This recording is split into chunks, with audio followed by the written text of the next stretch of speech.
গুৱাহাটীৰ পাঞ্জাবাৰীত এক ভয়ংকৰ হত্যাকাণ্ড সংঘটিত হৈছে আৰু হত্যাৰ বলি হৈছে এগৰাকী বৃদ্ধা মহিলা। এই মুহূৰ্তৰ গুৰুত্বপূৰ্ণ ব্ৰেকিং নিউজ আপোনালোকক জনাইছোঁ। গুৱাহাটী পাঞ্জাবাৰীত নৃশংস হত্যাকাণ্ড, এগৰাকী বৃদ্ধাক হত্যা কৰি পুতি থোৱা হৈছে শিলৰ দমত। আৰু তাৰ পিছৰ কাহিনী, এজন মৌলবীয়ে, এজন জোনাবে মহিলাগৰাকীক হত্যা কৰিছে নিজ গৃহতেই। এক চাঞ্চল্যকৰ হত্যাকাণ্ড। অভিযুক্ত মৌলবী প্ৰৱেশ কৰিছিল অকলশৰে থকা মহিলাগৰাকীৰ বাসগৃহত আৰু চিচিটিভিত বন্দী হৈছে অভিযুক্ত মৌলবীৰ প্ৰৱেশ কৰাৰ দৃশ্য। আৰু গুৱাহাটী মহানগৰীৰ এই পাঞ্জাবাৰীৰ চাঞ্চল্যকৰ হত্যাকাণ্ড সন্দৰ্ভত আপোনালোকক সবিশেষ জনাইছোঁ। এই মুহূৰ্তত এয়া চিচিটিভিৰ দৃশ্য আছে। এই মৌলবীজনেই নৃশংসভাৱে হত্যা কৰিছে, হত্যা কৰি পুতি থৈছে শিলৰ দমত। আৰু তাৰপিছত ঘটনাস্থলত এয়া আৰক্ষী উপস্থিত হৈছে, স্থানীয় লোকৰ মতামত লৈছে। এজন মৌলবীয়ে কি পৰিস্থিতিত, কি কাৰণত এগৰাকী বৃদ্ধা অৱসৰপ্ৰাপ্ত শিক্ষয়িত্ৰীক হত্যা কৰিলে, এইজনেই সেই মৌলবীজন। আপুনি টেলিভিছনৰ পৰ্দাত এই মুহূৰ্তত দেখিছে, এইজনেই সেই মৌলবীজন, যিজন মৌলবীয়ে এনেকৈ চাইকেল লৈ আহিছিল আৰু পাঞ্জাবাৰীৰ মহিলাগৰাকীৰ বাসগৃহত প্ৰৱেশ কৰিছিল। পাঞ্জাবাৰীৰ মহিলাগৰাকীৰ বাসগৃহত প্ৰৱেশ কৰি উপৰ্যুপৰি প্ৰহাৰ কৰিছিল মহিলাগৰাকীক। আৰু তাৰ পিছতেই পোহৰলৈ আহিছে এই গুৰুত্বপূৰ্ণ তথ্য। আজিৰ দিনটোৰ আমি আপোনালোকক জনাইছোঁ গুৱাহাটী পাঞ্জাবাৰীৰ এই নৃশংস হত্যাকাণ্ডৰ বিষয়ে। মৃত মহিলাগৰাকীৰ নাম হৈছে ছায়েৰা চুলতানা। ছায়েৰা চুলতানাক নৃশংসভাৱে হত্যা কৰিছে মৌলবীয়ে। আৰু আপোনালোকক জনাইছোঁ খানাপাৰা ফাৰ্ম গেটৰ প্ৰাথমিক বিদ্যালয়ৰ শিক্ষয়িত্ৰী এই মহিলাগৰাকী। মৃত মহিলাগৰাকী এয়া টেলিভিছনৰ পৰ্দাত দেখিছোঁ। এয়া আপুনি দেখিছে, এইগৰাকী মহিলাকেই নৃশংসভাৱে হত্যা কৰা হৈছে। স্থানীয় লোক সমবেত হৈছে আৰু খানাপাৰা ফাৰ্ম গেটৰ প্ৰাথমিক বিদ্যালয়ৰ অৱসৰপ্ৰাপ্ত শিক্ষয়িত্ৰী আছিল ছায়েৰা। অৱসৰপ্ৰাপ্ত শিক্ষয়িত্ৰীগৰাকী অকলশৰে আছিল এই বাসগৃহটোত। আৰু এইগৰাকীয়ে সেই ছায়েৰা চুলতানা, যাক নৃশংসভাৱে এজন মৌলবীয়ে হত্যা কৰিছে।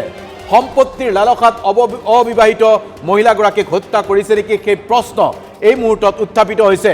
আজিৰ তাৰিখৰ এই ভয়ানক ঘটনাই সমগ্ৰ অসমকে জোকাৰি গৈছে। এগৰাকী অৱসৰপ্ৰাপ্ত শিক্ষয়িত্ৰীক নৃশংসভাৱে হত্যা কৰিছে। সোমবাৰৰ দিনটোত অৱসৰপ্ৰাপ্ত শিক্ষয়িত্ৰীগৰাকী বেংকলৈ গৈছিল আৰু বেংকৰ পৰা উলটি অহাৰ পিছতেই মহিলাগৰাকীক হত্যা কৰাৰ সন্দেহ কৰিছে স্থানীয় লোকসকলে। আৰু কেইবাটাও আছে তথ্য আমি আপোনালোকক জনাইছোঁ। সেই তথ্য পাঞ্জাবাৰী ঘটনাৰ সবিশেষ তথ্য জনাইছোঁ।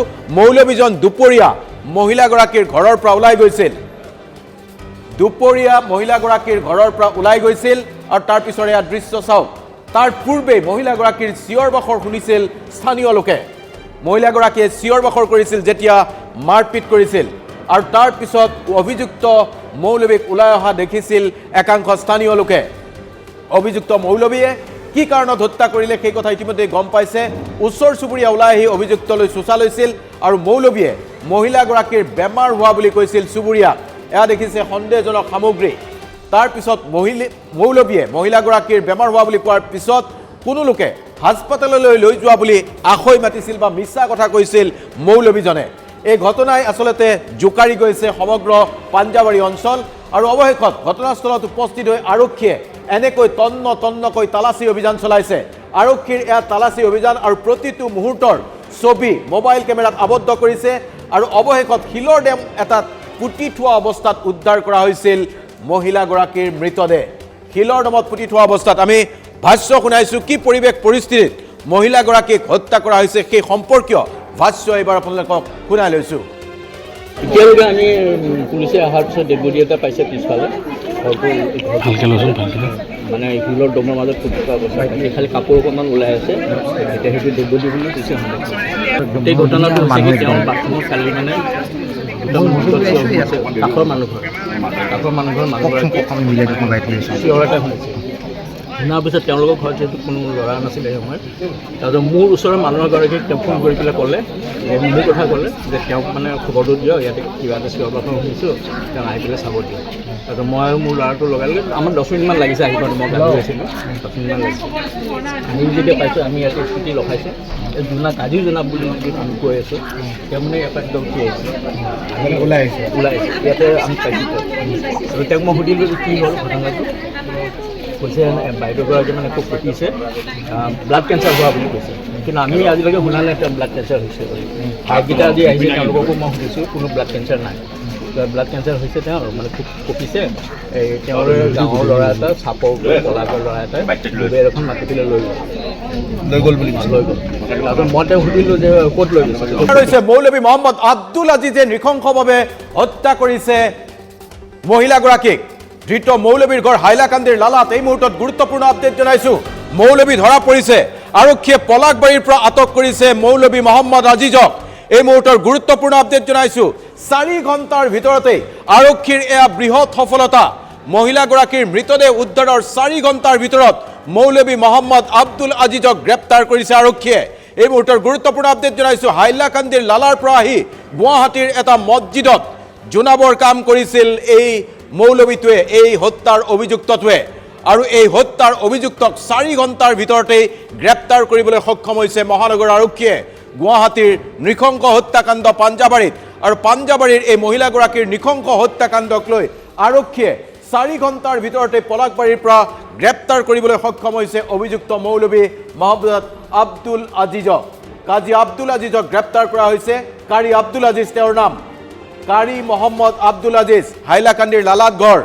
আৰু পাঞ্জাবাৰীৰ নৃশংস হত্যাকাণ্ড সন্দৰ্ভত ইতিমধ্যেই ADCP অনুৰাগ শৰ্মাই মন্তব্য আগবঢ়াইছে। আৰক্ষীৰ অনুসন্ধান অব্যাহত আছে আৰু অৱসৰপ্ৰাপ্ত শিক্ষয়িত্ৰী ছায়েৰা চুলতানাক হত্যা কৰাটো নিশ্চিত হৈছে। ঘৰৰ বাহিৰ আৰু ভিতৰ ফালে তেজৰ চেকুৰা পোৱা গৈছে। তেজৰ চেকুৰা পোৱা গৈছে। CID আৰু ফৰেনচিক বিশেষজ্ঞৰ দলে ঘটনাৰ প্ৰকৃত তথ্য বিচাৰিব। সম্পত্তিজনিত কাৰণ নে অন্য কোনো কাৰণত মহিলাগৰাকীক নৃশংসভাৱে হত্যা কৰিলে মহম্মদ আব্দুল আজিজে, তাক লৈ অনুসন্ধান ইতিমধ্যেই আৰম্ভ হৈছে। এই মুহূৰ্তত আমি আপোনালোকক শুনাইছোঁ ADCP অনুৰাগ শৰ্মাৰ মন্তব্য এবাৰ শুনাব খুজিছোঁ। ADCP অনুৰাগ শৰ্মাই কি কৈছে শুনোৱা হওক।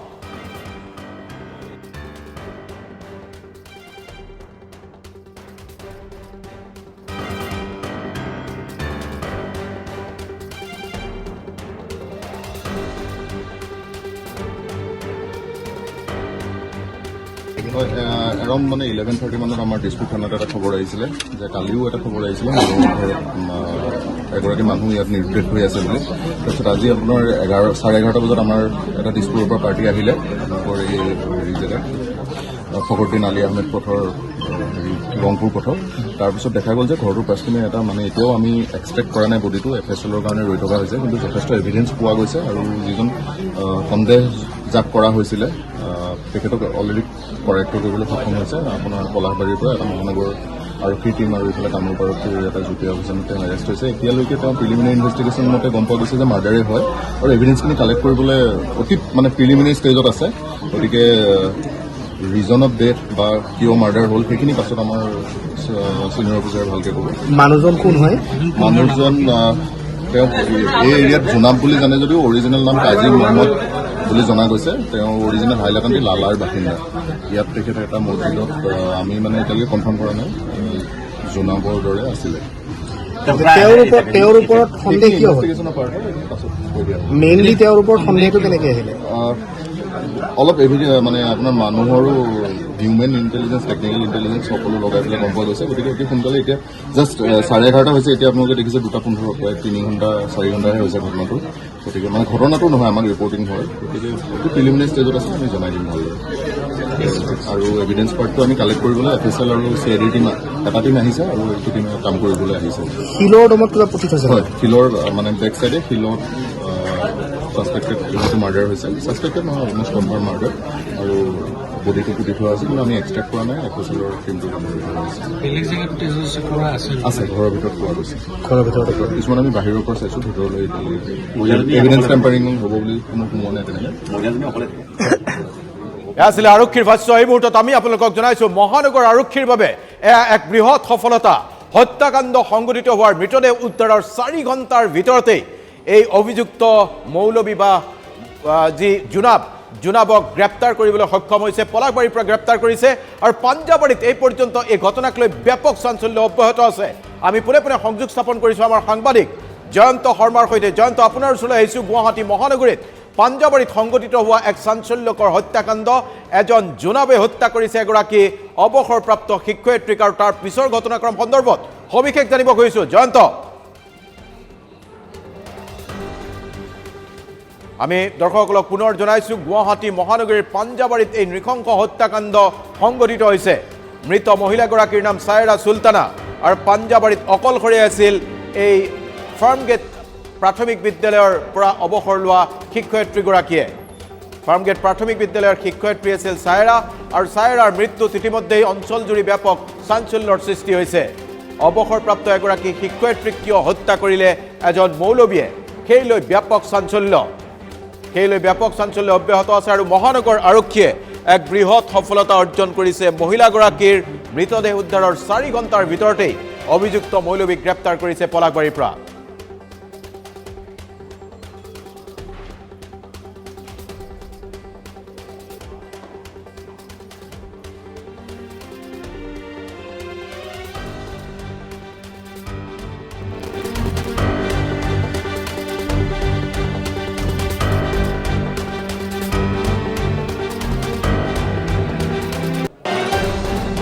আমি পুনে সংযোগ স্থাপন কৰিছোঁ জয়ন্ত শৰ্মাৰ সৈতে জয়ন্ত আপোনাৰ ওচৰলৈ আহিছোঁ শেহতীয়া সবিশেষ তথ্য কি আছে জয়ন্তৰ